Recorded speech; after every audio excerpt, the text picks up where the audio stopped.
Hi everyone and welcome to Quick Solution. In this video I'm going to show you how you can save a disappearing photo on Instagram. So as you may know, on Instagram you can send pictures through the message, and you have the option that the picture can be only open one time.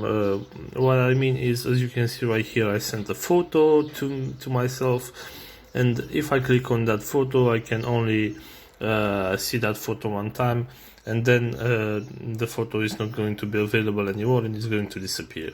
So what you have to do right here is, once you open this photo right here, to save that photo in your phone, just you have to make a screenshot.